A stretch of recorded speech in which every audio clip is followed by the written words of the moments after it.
बिस्मिल्लाहिर्रहमानिर्रहीम। सुर सारंग दास्तान टियो। मोटी मांडाणनि जी वरी कीअं वार, विजूं वसण आयूं चोॾिस ऐं चौधार, के उठियूं वञी इस्तंबोल में कनि मुणियो मग़रब पार, के चमकनि चीन ते, के लहनि समर कंदियनि सार, के रमी वेयूं रूम ते, के काबुल, के कंधार, के दिल्ली ऐं दखन, के गुड़नि मथे गिड़नार, कनी जुंबी जैसलमीर तां ॾिना बेका नीर बुकार, कन अची उमर कोट जा वसाया वल्हार, किन भुज भिॼायो कन ढट ते ढार, के लड़ियूं लाहौर ते, के हलन मथे हालार, के पुरियूं पंजाब ॾे, किन चिकल ते चमकार, सायम सदाई करी सिंधड़ीअ में सुकार, दोस्त तूं दिलदार आलम सभु आबाद करिए। मोटी मांडाणनि जी भरे कीअं भर, विजूं वसण आयूं कोॾां खणी कर, मेहियूं पाण मुरादियूं थधा चरन थर, वॾीअ वेल आयूं पुठीअ लाइ फर, साड़ीअ अचनि साम्हूं ॾीन खीर सुबर, साण वांडनि वर पिरियनि परचनि कॾहिं। मोटी मांडाणनि जी भिरी कीअं भेज, विजूं वसण आयूं सारंग चाढ़े सेज, तंहिं नूरीअ नवाज़े ॾेई ॾिनड़ा ॾेज, ॿिज खणी पट हलिया हारी मंझां हेज, राज़ी मंझां रेज आलम सभु आबाद थियो। मोटी मांडाणनि जी जुड़ी कीअं जोड़, विजूं वसण आयूं ॿ भिरनि भौर, अननि जा आलम में खर लॻी थिया खोड़, सारंग लाथी सोड़ सभु ॾेह सहाओ थियो। हुकुम थियो हकीम जो था सारंग साठ किजन, विजूं वसण आयूं टाटा मींहं टिमन, जन महांगो मेड़ियो सेथा हथ हणनि, पंजनि मां पन रह थिया ईअं था वरक वरनि, ॾुकारिया ॾेहनि में मूज़ी सभु मरनि, मेहियूं पाण मुरादियूं थधा थर चरनि, वेह के जन वरिया थिया मोटियो से मिड़नि, वरीअ वॾीअ वस जूं के ॻाल्हियूं ॻाइजनि, सैयद चए सभिनि आहे तुंहिंजो आसरो, बर उठा थर उठा उठियूं तरायूं, पिरह जो पटन ते कन विलोड़ा वायूं, मखण भरियनि हथड़ा थियूं संघारियूं सायूं, सारे ॾुहनि साम्हूं ॿोलायूं ऐं रायूं, ॿायूं ऐं दायूं पखे सूहनि पंहिंजे, बर उठा थर उठा उठो जैसलमीर, आगम करे आयो पावरां भरे पेर, लाथाई लतीफ़ चए मथां वांडनि वेर,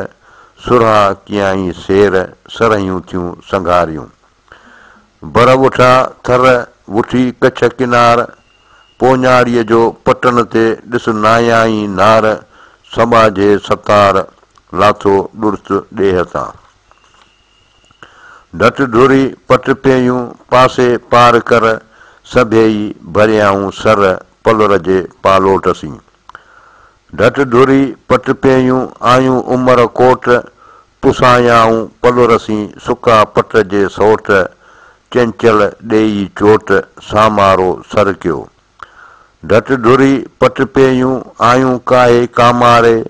वुठा पट पुराण जा उठियूं सामारे, ककर में कारे पसो विजड़नि वेस कया,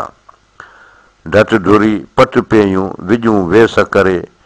मींहं वसी मुल्क जा छॾिया तल भरे, कादर करम करे सुका पट सावा कया, ढट ढुरी पट पियूं किया विजड़नि वारा, उठा घणीअ ऊरसी ककर जे कारा, वाहिद वसकारा चौधारी चङा कया, ढट ढुरी पट पियूं किया विजड़नि वरनि, वाहिद वॾाई कया कुंडियुनि साण करम, संघारनि शर्म रख मोजा सुपरी, ढट ढुरी पट पियूं विजन कयो वाजो, पखो पंहिंजे पिरीअ लाइ सिबी कर साजो, सजण सबा जो भेज भिनीअ घर आयो, ढट ढुरी पट पियूं थिया वल्हारीअ वीह शम्स सूरज न पाड़िया सेणनि जे शबीह जे जानी अंदर जीअ से पिरियन जे जानी अंदर जीअ से पिरी पेही घर आया ढट ढुरी पट पियूं थिया वल्हरीअ वरन उठे थी उतई छाछ सभ खां छन जे मुहब अंदर मन से पिरी पेही घर आया अंदर झुर झूर वहे ॿाहिरि ककर न को वसाईंदी विॼड़ी हुब जहीं खे होए लालण जनी लोए तन ओकाणियूं न अखियूं अंदर झुर झूर वहे ॿाहिरि बरसे अपार वर जन जा पार तन जूं ओकाणियूं न अखियूं ककर मंझि कपार झुर नेणे न लहे जहिड़ा मुंहिंजा सुपरी तहिड़ा मेघ मलार खण अखियूं खिल यार त वञनि सूर संधो कयो ककर हून न हून मींहुं मंझाई निकिरे सारियो सुपे रियन खे लुड़क लड़ियो पून से मर रोयो रून जन मुसाफ़िर सुपरी वाई आई मुंद मल्हार ए आऊं खुणबा कंदियसि कपिड़ा वसण जा वेस कया अॼु मुंहिंजे यार लार लहींदे वछड़ा भिनस भंभा वार लही लथी कस कुलूब तां ताड़े की तंवार सरयूं संघारियूं थियूं पूयो पाइन हार पखे ऐं पिरियन जी लहज सैयद सार वल्लाहु अलम